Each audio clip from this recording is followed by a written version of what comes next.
On the edge of a wide agricultural valley lined with apple and almond orchards, the morning air always carried the faint sound of buzzing hives and irrigation pumps working through long rows of trees.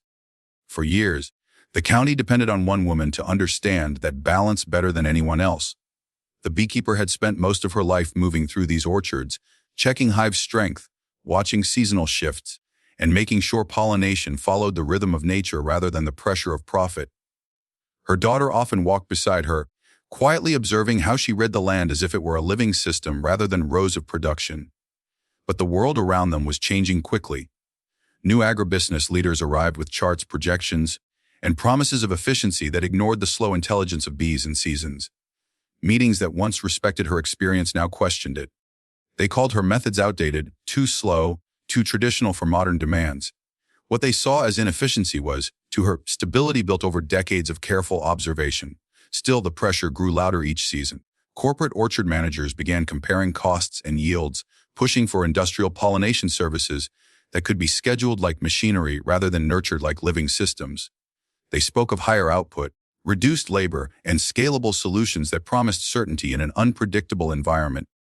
The beekeeper listened without interrupting, but she understood what they were willing to lose. She warned them that replacing natural hive management with transported pollination systems would fracture the balance that kept the orchards productive over time. Bees were not tools that could be moved without consequence, she said. They were part of the land's memory. But her words carried less weight than spreadsheets and contracts. As decisions moved forward, she realized the system she had served for decades no longer needed understanding, only compliance. The final decision came during a late-season meeting inside the county agricultural office, where orchard representatives reviewed performance reports that favored industrial pollination contracts over local hive management systems. The beekeeper was present but not invited to speak. Her daughter sat beside her, watching as signatures were placed that would end decades of field work in a single approval. No argument was raised, only silence that felt heavier than disagreement. Outside the building, the wind moved through the orchards as if nothing had changed and understood their future had already been decided without her voice. By the time the official decision reached the county agricultural board, the outcome had already been shaped by months of reports, projections, and meetings that favored efficiency over experience. The beekeeper's contract was officially terminated without ceremony, replaced by a commercial pollination company that arrived with trucks, modular hives, and promises of predictable output.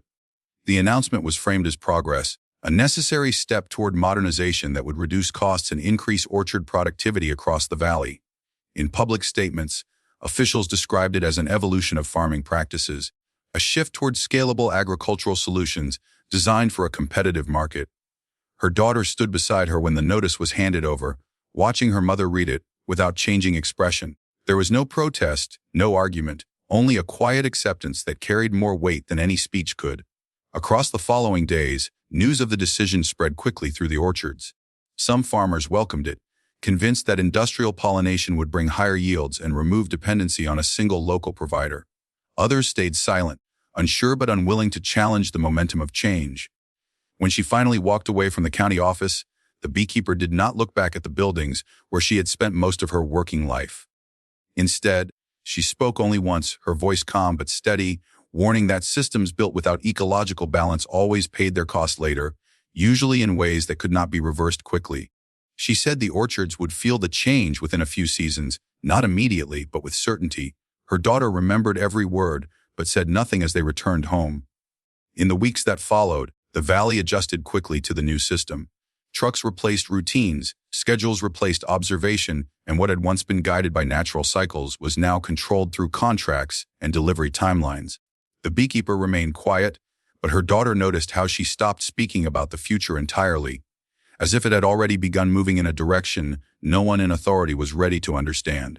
Even in silence, the orchards felt different to her, as if something invisible had already begun to shift beneath the surface of blooming trees and careful schedules.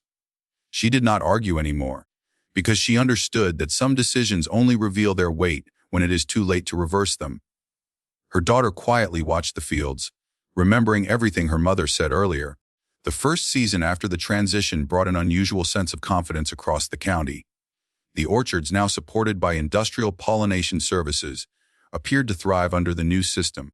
Trucks arrived on scheduled intervals, releasing managed bee colonies into carefully selected rows, and the process was recorded, measured, and reported as proof of modernization. Early yield reports showed stability, and in some areas, slight increases that were quickly highlighted in county meetings as validation of the decision. Officials described it as a turning point in agricultural efficiency, a model for other regions to follow. For many farmers, it felt like the future had finally arrived in a structured and controllable form. But beneath that surface of order, small irregularities began to emerge that were easy to ignore at first. In certain orchards, pollination patterns were uneven, with some tree sections producing noticeably fuller blooms while others lagged behind. The commercial hives moved frequently between locations, showed early signs of stress that were not immediately addressed in reports. Meanwhile, wild bee activity in surrounding areas began to decline slowly, a shift so gradual that only someone paying close attention would notice its significance. The beekeeper's daughter, now working part-time in orchard maintenance, was one of the few who did notice. She moved quietly through the rows, observing bloom patterns and hive behavior with a memory shaped by years of watching her mother interpret the same environment differently. Where others saw consistency, she saw imbalance forming in subtle layers. She remembered her mother explaining how bees do not adapt instantly to forced cycles, how their rhythm depends on stability across seasons, not schedules written on paper. Still, her observations carried little weight in a system already convinced of its success. Reports continued to show profitability, and meetings focused on expansion rather than caution. The orchard owners trusted the numbers more than the silence between them. To them, everything still looked under control, even as the foundations beneath that control began to shift in ways no spreadsheet could fully capture. By the second year, the quiet confidence that had defined the county's transition began to fracture in ways that were impossible to ignore. Orchard reports no longer showed steady growth but inconsistency across nearly every major farm. Fruit size varied unpredictably from row to row, and pollination gaps appeared in places that had previously been stable for decades. Some orchards experienced noticeable yield drops that could not be explained by weather alone, while others showed uneven bloom cycles that disrupted harvest planning entirely. What had once been described as a streamlined system of efficiency was now becoming increasingly unstable. To compensate, industrial pollination services increased their activity, bringing in more trucks and more managed hives to cover the growing gaps. But the system itself was beginning to strain under its own demands. Bees transported too frequently between distant orchards showed signs of exhaustion, reduced effectiveness, and shorter activity cycles. The more the system tried to correct itself through scale, the more fragile it became. Costs rose steadily as productivity began to fall, creating pressure across every level of the agricultural chain. At first, farmers refused to connect these changes to the decision they had made years earlier. Instead, they blamed unpredictable weather patterns, shifting soil conditions, and market fluctuations that affected profitability across the region. Each explanation made sense individually, but none addressed the deeper pattern emerging across all orchards at once. The beekeeper's daughter continued working in the fields, now more observant than ever. She tried to explain what she was seeing, speaking carefully about pollinator fragmentation and the breakdown of natural hive continuity. She described how bees required stable environmental memory across seasons to function effectively, and how constant relocation disrupted that balance beyond repair. But her words landed in the same silence her mother had once faced. Meetings moved on without her input, and decisions continued to prioritize short-term recovery over structural understanding. What was unfolding was not seen as a collapse, only as a temporary setback in an otherwise successful system. Yet beneath that assumption, the foundation was already shifting toward something far more irreversible than anyone was willing to admit. A severe pollination failure struck the county during peak flowering season. Orchards that once promised a full harvest now stood heavy with blossoms that never turned into fruit. Farmers walked through their fields in confusion as bees failed to do the work they had always depended on.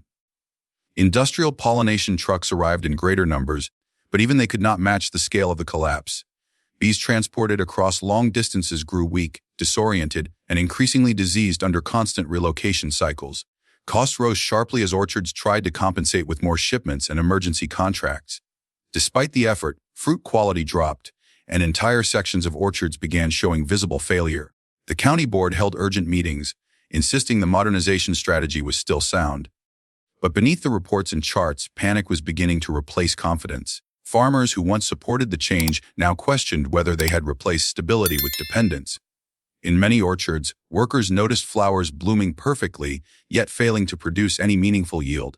The silence of missing harvests carried heavier weight than any official report. It was in this growing uncertainty that a single orchard manager finally spoke about the beekeeper's daughter. He remembered her mother's warnings and suggested she might still understand what was happening. For the first time since the decision years earlier, someone questioned whether they had removed the wrong people from the system. The realization spread slowly, like a disease of thought, across meetings and orchard conversations. Equipment stood idle in fields where urgency had once filled every hour of the day. Managers reviewed contracts, but no clause could restore what nature had already taken away. The orchard's decline was no longer a warning, it had become a measurable reality. And as losses deepened, desperation replaced every earlier assumption of control. One evening, under the weight of collapsing yields, the orchard manager finally picked up the phone. He called the only name that still carried memory of how the orchards once truly worked. The beekeeper's daughter answered, listening quietly as the silence of the past years finally broke. Outside, the orchard stood in decline, but inside that call, something long forgotten began to return. What followed would determine whether the county could recover, or whether it would continue to lose what it no longer understood. In that moment, the orchards did not need technology. They needed what they had once chosen to remove from system. The daughter was approached reluctantly by the same orchard owners who once ignored her mother's warnings. They arrived not with confidence, but with exhaustion written across every report they carried.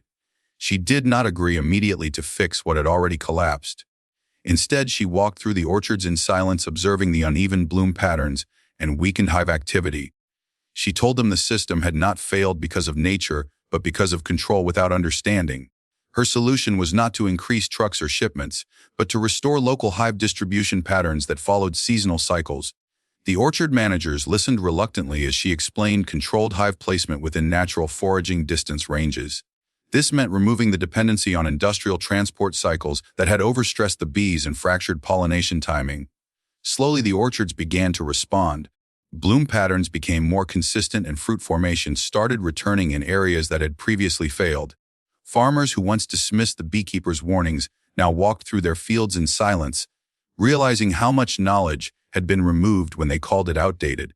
The daughter did not celebrate the change, she simply continued rebuilding the system piece by piece. What returned was not just productivity, but balance that no machine had been able to replace. Over time, the orchards stabilized without constant intervention, and the bees adapted back to predictable seasonal movement patterns. The system that had been optimized for speed slowly relearned the value of rhythm and patience. And in that return, the farmers began to understand the depth of what they had once ignored. The orchard owners no longer spoke of efficiency alone, but also of sustainability and timing and respect for ecological cycles. The daughter finally stood where her mother once stood in warning and now in quiet restoration. The orchards were not fully healed yet, but they were no longer collapsing. What had been dismissed as old knowledge was now the only thing holding the system together in a way modern methods could not replicate. The daughter looked across the fields knowing the work was far from finished, but finally understood the direction it had to take. She did not need approval anymore, only time and consistency to rebuild what had been broken by misunderstanding and haste and overconfidence in machines alone. The orchards breathed differently now, slower, but stronger as natural balance returned one season at a time under her careful guidance. She knew her mother's work had never been lost, only forgotten, and now slowly remembered again through the land itself, responding once more. By the following season, the orchards under her guidance had begun to recover significantly. Yield quality improved, pollination stabilized, and ecological balance slowly returned across the county. The same board that once fired her mother now relied on her daughter for survival decisions. Meetings that once dismissed her family now ended with requests for her recommendations. She did not celebrate the shift or claim victory over those who had ignored her before. Instead, she continued her work quietly, restoring hive systems and rebuilding natural pollination routes. She followed her mother's methods, adjusting only where the land itself demanded change. Each orchard season brought further improvement as bees adapted and flowering cycles aligned once more. The same farmers who once mocked traditional practices now studied them with quiet respect. They realized that efficiency had not replaced knowledge, it had only delayed its consequences. The orchards that once rejected her mother now depended entirely on the system she restored. There was no celebration, only continuation of work that had always mattered more than recognition. The memory of her mother's warning lived quietly in every field that began to heal. The orchards had not found something new, they had finally returned to something they abandoned. And in that return, the county understood that knowledge is never replaced, only forgotten and rediscovered. The daughter stood in the fields knowing she had not changed history, only corrected its direction. The work would continue for years, but the foundation was finally stable again under natural balance. What had once been dismissed as old-fashioned was now understood as the reason anything survived at all. The board that replaced her mother no longer spoke with certainty, but with dependence on her guidance. Every decision now carried the weight of lessons they had once refused to hear. The orchards that survived did so not because of technology alone, but because of restored understanding. The daughter never demanded credit, because she understood that the land itself was the witness. In time, even those who doubted her began repeating her mother's teachings as common truth. The orchard rose, once silent in failure, now carried the sound of steady renewal. And the legacy they finally understood was simple: balance cannot be replaced, only respected. Weeks passed and harvest reports confirmed steady recovery across every orchard that followed her restored system carefully and consistently. Nature responded exactly as her mother had always warned.